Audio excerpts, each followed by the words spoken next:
İkinci planda buni ham katta qilish kerak edi, lekin doktorlar menga aytdiki, yo'q, ko'krak tutilmaydiki, bilmaydi.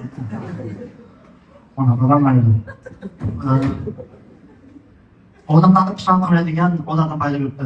Pulim ko'paysaga, hurmat qiladigan odam paydo bo'ldi. Mana o'shanga qanday shunaqa narsa bilganmi?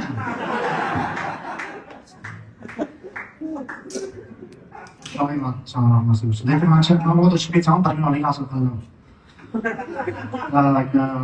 Yoshlikda umuman yosh bolalar bilan bir odat bor. Barmog'ini og'ziga tiqib yuradi. Menda shunaqa odat bo'lgan barmoqlar. Onam men juda ko'p urishganlar.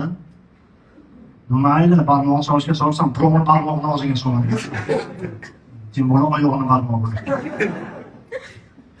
Shunaqa darajada. Hop, bitta savol bermoqchiman.